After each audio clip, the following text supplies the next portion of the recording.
Monsoon की भारी बरसात के बाद शिमला कालका एनएच सहित कुल्लू मनाली एनएच पर जिस तरह से लैंडस्लाइड हुए और एनएच बंद हुए, उसको लेकर एंटी करप्शन फोरम के संयोजक टिकेन पवर ने परवाणु थाने में शिकायत दी। उन्होंने आरोप लगाया कि एनएच निर्माण में कायदे कानून को दरकिनार किया गया और अवैज्ञानिक तरीके से पहाड़ों की कटिंग की गई, जिसकी वजह से जगह जगह लैंडस्लाइड हुए। परिणाम स्वरूप नुकसान हिमाचल के पर्यटन व्यवसाय को उठाना पड़ा। हिमाचल प्रदेश में पर्यटन व्यवसाय को जुलाई माह में 500 करोड़ का नुकसान हो चुका है, जिसकी भरपाई एनएचएआई से की जानी चाहिए। साथ ही एनएचएआई के निर्माण कार्य को लेकर एसआईटी का गठन कर जांच करवाई जाए। टिकेन पवर ने शिमला जल प्रबंध निगम पर भी भ्रष्टाचार के आरोप जड़े। उन्होंने कहा कि ठेकेदारों को लाभ पहुंचाने के लिए हर वर्ष टेंडर देने में धांधली की गई। हर साल ठेकेदारों को फायदा पहुंचाने के लिए ठेकों में वृद्धि की गई। शिमला के लोगों के पैसे की बर्बादी की गई। शिमला की जल व सीवरेज में 137 लाख प्रति वर्ष के स्थान पर 859 लाख रुपए ठेकेदारों को दिए गए।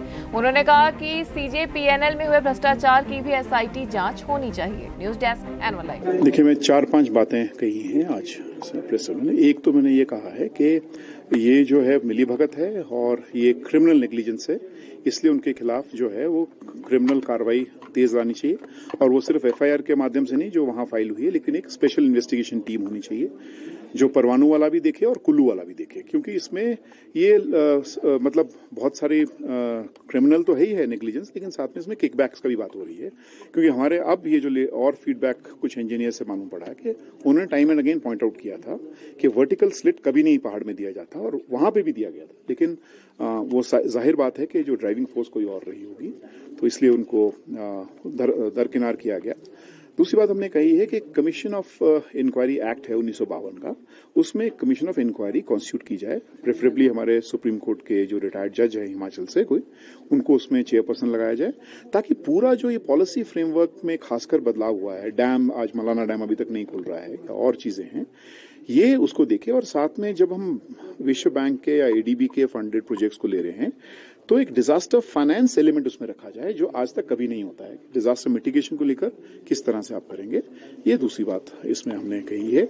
और तीसरा हमने कहा है जो शिमला जल निगम प्रबंधन लिमिटेड जो कंपनी है, उसको तुरंत स्क्रैप किया जाए। उसमें बहुत जरूरत है कि एक अगेन स्पेशल इन्वेस्टिगेशन टीम हो जो देखे, क्योंकि हमने एसटीपीज का देखा है। एसटीपीज में करीब 2018 और 20 में जो अवार्ड हुआ है और 2016 को अगर आप मैच करें, इतना ज्यादा इन्फ्लेशन नहीं थी, लेकिन बहुत इन्फ्लेशनरी उस तरह से लगाकर करीब 25-30 करोड़ का नुकसान हुआ है। एक बात है। दूसरी बात है जो अभी रीसेंट कॉन्ट्रैक्ट है, जहां 400 करोड़ से शुरू होता है परफॉर्मेंस बेस्ड कॉन्ट्रैक्ट, जो शिमला में दरअसल पानी देना, सीवरेज नेटवर्क को मैनेज करना, इसको लेकर जो काम है ये 400 करोड़ से शुरू होता है और अभी करीब 900 करोड़ के आसपास पहुंचता है।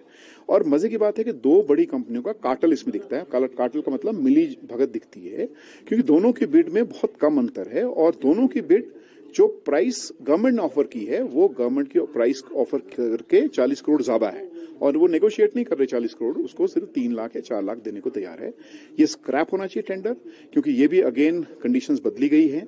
ये फर्स्ट टेंडर गिना जाएगा और फर्स्ट टेंडर में 3 कंपनियां होनी चाहिए, लेकिन ये स्मैक कर रहा है, मतलब स्मैक्स ऑफ करप्शन। इसमें इतनी ज्यादा करप्शन दिख रही है एसटीपी के अवार्ड होने से लेकर, और ये पूरा जो अभी सिस्टम बनाया जा रहा है, क्योंकि ये कोई डेमोक्रेटिक कंट्रोल में नहीं है। इसलिए इसको शिमला नगर निगम को हस्तांतरित किया जाना चाहिए, वो इसको चलाएं, बहुत अच्छे तरीके से चला सकते हैं, और इसमें एसआईटी के माध्यम से, ताकि ये सारा पैसा साहब ये डेवलपमेंट पॉलिसी लोन है, एक एक पैसा जो इसमें लगेगा वो हमारे से वापस वसूला जाएगा। और एसटीपीज पे हमने कैलकुलेट किया है, अगर एसटीपीज खुद नगर निगम चलाएगा, जितना पैसा वो कंपनीज को दे रहा है, 300 लोगों को नौकरी दे सकता है 25,000 रुपया प्रति महीने के हिसाब से, जो अभी वहां 8,000 और 12,000 एसटीपी वर्कर्स को मिल रही है।